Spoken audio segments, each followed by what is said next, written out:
The concept that conquers problems. In my pocket as I write these words is a card I always carry with me. It came to me many years ago, and I have it retyped occasionally because it gets ragged and worn. On it are 5 lines, as follows: the light of God surrounds me.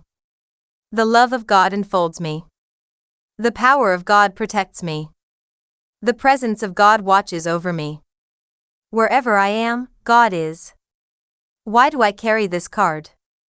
Because the image that it evokes of a loving, caring God is the perfect antidote to fear, to worry, to anxiety, to just about every problem under the sun. Whenever I'm troubled, I take that card out and let it remind me that there is an all-powerful being in the universe who loves me and who is only a prayer away. This is the greatest concept that the human mind can hold. The more intensely you image it, the happier you are going to be, because you will never feel abandoned or alone. That's what religion is all about, that's what churches are all about, that's what Christ came to teach us, that the love of God is available to us uncertain, groping, unsure human beings, all the time, no matter where we may be. Sometimes, of course, people refuse to accept this wonderful message of reassurance and hope. I have in my library a book entitled God is Able by a former New York City colleague of mine, Dr. John Ellis Large, who was for some years rector of the Church of the Heavenly Rest on Upper Fifth Avenue. Dr. Large is a man of much experience in the healing ministry, and in his book he tells of the case of a man named George. This man's wife, Sarah, was one of Dr. Large's parishioners, although she never came to church or had anything to do with the religious life of the church except when she got into trouble. One day she came to see him and said, "Dr. Large, I shouldn't take your time. I've been on your church rolls, but I'm what is commonly known as dead wood. But," she said, "I have a real problem. It's my husband. He isn't well. He's irritable, he's irascible, he's full of tension, he's on edge all the time.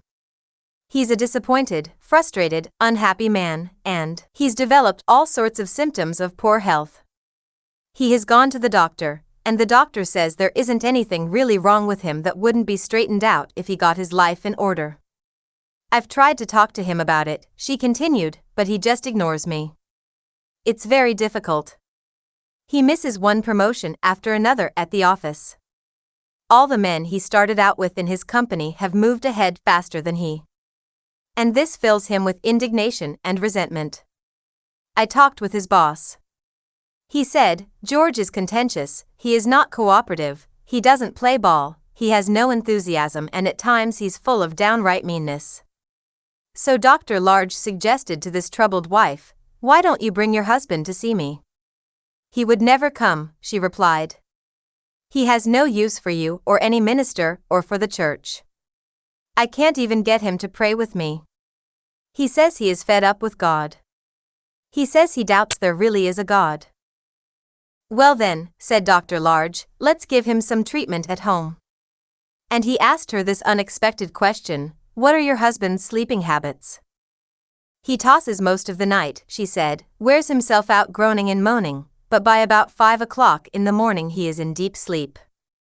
I have to wake him up to get him to the office." "All right," the rector said, "I'll tell you what to do. At 5 o'clock every morning you get up and sit by your husband and pray for him. Believe that Jesus Christ is there by your husband's side, actually present with you and with him. Image your husband as a whole man, happy, controlled, organized and well. Hold that thought intensely. Think of your prayers as reaching his unconscious mind. At that time in the morning his conscious mind is not resisting, and you can get an idea into his unconscious. Visualize him as kindly, cooperative, happy, creative and enthusiastic." "Why," she exclaimed, "I never heard anything like that before." "Well, it's time you did," he told her. "Now go and do it." She said afterward that she soon got so she didn't need an alarm clock. She would wake up promptly at 5 a.m. and hover over her husband in the company of Christ, projecting these thoughts and prayers into his unconscious. For many weeks nothing seemed to happen, but finally George said to her one day, "You know, it's strange how nice everybody has become. People I used to think were hating me and double-crossing me. What's come over them? They're all so nice. Everything is so different. Some days later he came to her when he got home from work and said, "What do you know? The boss told me today that he is making me a division manager." I asked him why in the world he would do that. And he said, "Because of the great change in you. You're happy, you're cooperative, you play ball, you're enthusiastic. You're becoming one of the best men we have." His wife never did tell him how he was reached. But the disorder left him. The power of Jesus Christ is very subtle and very skillful. No wonder the multitudes 2,000 years ago sought to touch him, because the power that came out of him healed them. And today, 20 centuries later, he is still the greatest healer among all the great healers of the world. Whenever some deeply troubled person comes to me, I try to plant in his or her mind this image of a loving God who, in the person of Jesus Christ, is a constant companion. Picture Jesus sitting there beside you in the pew, I sometimes say to the members of my congregation. When you leave the church, visualize him walking out with you, strong, compassionate, protective, understanding. Take him with you into your home. Take him with you when you go to work tomorrow. And don't think this is some romantic daydream or pious flight of fancy, because he is there. He said he would be with us unto the end of the world, and he meant exactly what he said. Frightened or unhappy people almost always respond to this message. I remember a night years ago. It was during the Korean War. When a phone call awakened me from a sound sleep. It was from a young woman obviously in great distress. She said her soldier husband was overseas in an area where there was heavy fighting. She was afraid he wouldn't survive and come back to her. Her fears had crowded in on her in the dead of night until they seemed overwhelming. "I called you," she sobbed, "because I go to your church sometimes. I don't know where to turn. I don't know what to do." When something unexpected like this happens, I always say a quick, silent prayer, asking for guidance in what I'm about to say. This time, as I said my prayer, I thought I heard, through the telephone, sounds made by a small baby. So the dialogue between us went something like this. "Is that your baby that I hear?" "Yes." "Is it a boy or a girl?" "It's a girl." "Is your baby frightened?" "No, I'm the one who's afraid." "Why isn't your baby frightened?" "I don't know." "It's because you're with her, isn't it? You love her. The baby knows it. You're there with her. But the baby doesn't know what's going on." "Perhaps not. But she can feel your arms around her, and that makes her feel safe. And that's what you have to do, become like a little child yourself. You have a loving father, you know. He's with you right now. Picture his arms around you, protective, strong. Be like that baby of yours. Relax. And trust. Do you think you can do that?" "Well, I can try," she said, and she did sound calmer. "And one more thing," I said to her. "Thoughts can influence events in ways that no one fully understands. So instead of sending out these fear thoughts, pray for your husband's safe return, with love and hope and confidence. And strongly image him returning safe and sound. Thank God in advance for keeping him safe and bringing him back to you. See him coming through the door, smiling, happy and home again. Hold that image, day and night. We'll say a prayer together now. Then go back to sleep, picturing yourself cradled in the peace and security of the everlasting arms." Months later that young couple came up to me at the church and introduced themselves. The young soldier thanked me for helping his wife through that midnight crisis. And the young woman told me that she had never really known or felt the nearness of her heavenly Father until then. That young woman's problem was the most basic of all problems. Fear that threatened her emotional stability until it was driven out by a concept even more powerful, faith in the goodness and nearness of a loving God. As the old saying puts it, fear knocked at the door. Faith answered. No one was there. The biggest problems can be solved. You are greater than anything that can happen to you. This is a basic fact about human beings and their problems. In big and terrifying crises, people find within themselves a power and a strength and also a wisdom they had no idea they possessed. Of course, we believe that these resources come from God, who created every person and who is resident in human nature as well as in the natural world. We also believe that since the kingdom of God is within all of us, the solutions to problems are also within us. The assumption makes sense. A woman named Peale, in her early 40s, faced a problem, a really tough problem. Terminal cancer, they called it. But she won a victory over it, according to her story in the Tampa Tribune of March 8, 1981, in an article by Tom Berndt. Since a successful application of imaging is documented in this remarkable article, we will give a brief rundown on her handling of the difficult problem that was hers. We follow the newspaper story closely in relating this woman's experience. Ms. Peale was, and is, so we understand, under the care of distinguished physicians who employed chemotherapy, but as her condition deteriorated and she became fatalistic in outlook, a small incident, the gift of a tray on which were inscribed the words "Don't quit," coupled with a statement by a nurse that she did not have to die simply because she was told that she was terminal, stirred up her will to live and her will to fight. It was then that she came upon the self-help techniques suggested in the Simonton book, Getting Well Again. The Simontons, as we understand their viewpoint, believe that psychological forces such as unhappiness and emotional despair are prominent in the development of cancer, and conversely the elimination of these factors is important in the cure of the disease. The immune system, or the immunity power of the body, seems to be greatly affected by the mental level of unhappiness and emotional distress. The Simontons apparently hold this view, and their effort is to develop a joyous and positive lifestyle to counteract the deleterious effect of negative emotions. Relaxation and visualization are evidently basic in their method. The patient is encouraged to image the white cells in the immune system of the body along with administered drugs, chemotherapy, and other forms of medical treatment involved in the effort, as destroying the malignant cells. According to the article, Ms. Peale adopted the routine of relaxation and an untensing procedure, meanwhile imaging the progressive destruction of the unhealthy cells by the healthy and powerful white cells. She begins by picturing the drug she is receiving in chemotherapy as having the power to break off cancer cells from any tumor and turn them into highly visible orange food, which is then swallowed up by her white blood cells, which she envisions as being rabbits. She envisions rabbits for a good reason, says Peale. Rabbits reproduce freely, so there are always lots of them around. And they are always very hungry, so they naturally eat lots of their favorite food, the orange-colored cancer cells. Since the cancer cells can be anywhere in her body, this patient visualizes her hungry rabbits/white blood cells going through her bloodstream everywhere, seeking out and eating the orange food cancer cells until no more food can be found. I need to make sure that there aren't any cancer cells coming to rest in my chest or anywhere else.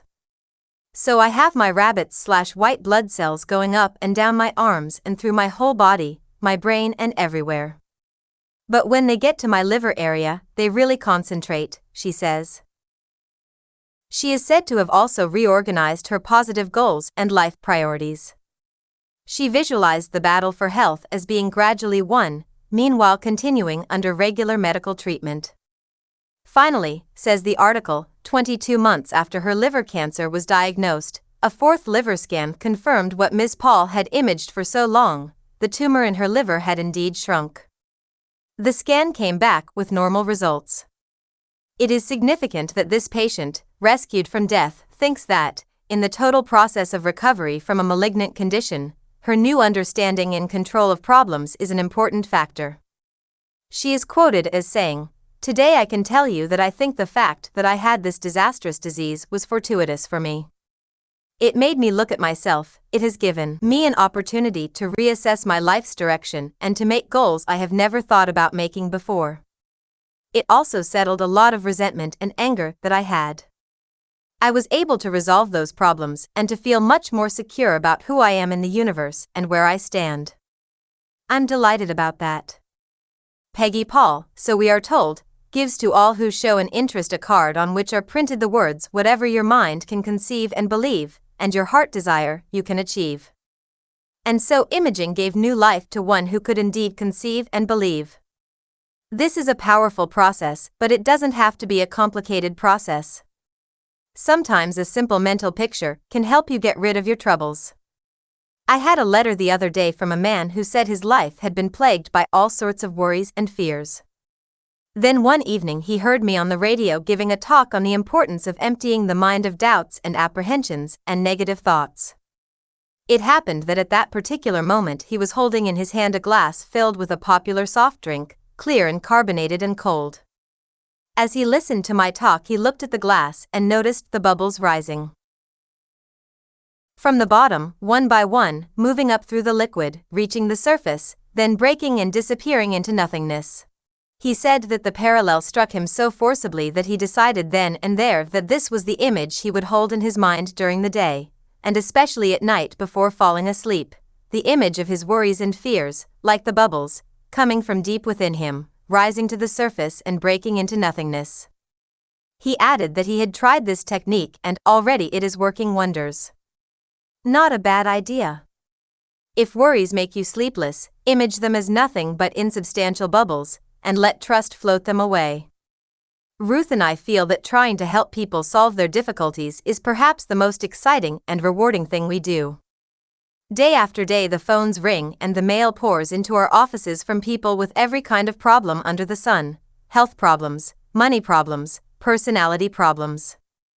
Each call, each letter reveals some negative aspect of life that is holding someone back from happiness. I have a boss who doesn't like me. Or a wife who nags me. Or a husband who is unfaithful. Or a conscience that troubles me. Or a child who defies me. Or a weight problem. Or a drinking problem. On and on. Everywhere, problems. Everywhere, people struggling to solve them. Half a century of trying to relieve people in distress has left Ruth and me convinced of three things. 1. Every human being has an enormous problem-solving potential built into him or her. It's only when that potential is blocked or weakened by defeatist attitudes or negative emotions that problems seem unsolvable or overwhelming. 2. Problems are an essential and necessary ingredient of life. They can actually be good for you, although they may be painful at the time. All worthwhile achievements are the result of problem solving. Problem solvers are strong people because they struggle to overcome difficulties or adversities. And the reverse is true. People who never have to face problems get soft, mentally and spiritually, just as people who never exercise get flabby physically. When I hear some troubled person cry, "Why does God let this happen to me?" I often feel like saying, because He knows you'll grow and be strengthened if you grapple with your difficulty. He made you that way. 3. The basic tools of problem solving are available to anyone. One of the most effective is this technique of imaging. Anybody can experiment with it. There's nothing very difficult about it. And, as I hope to show in subsequent chapters, it can be applied to just about any problem under the sun. One cautionary word, though, right here at the start. Make the Lord a silent partner in all forms of imaging, because He is the touchstone that will keep your desires on the high plane of morality where they belong. Imaging can be applied to unworthy goals as well as worthy ones. Praying about goals is essential, because if there are any selfish aims or sinful motives, they will appear as you pray. Pray to be sure your goal is right, for if it isn't right it is wrong, and nothing that is wrong ever turned out right. A wise man once said, "Be very careful what you wish for, because you may get it." That applies to imaging even more forcefully. If you image something long enough and hard enough, you will get it. I remember a somber story of misused imaging that my psychiatrist friend Dr. Smiley Blanton once told me without mentioning any names. A famous Hollywood producer came to him, Smiley said, because things were going so badly in his life. He said he had lost his grip, his career had fallen apart, he couldn't sleep, he was miserably unhappy, and so on. Finally the inner story emerged. The producer had met an attractive young actress who was trying to get started in films. It was the old story. Although he was married, he decided to have an affair with her. The girl had scruples and resisted, but the producer was a persuasive and determined man, willing to use the power of his position. Also, he was aware of the power of imaging, and he used it to visualize the whole course of the seduction, build-up, timing, setting. He planned it like one of his scenarios.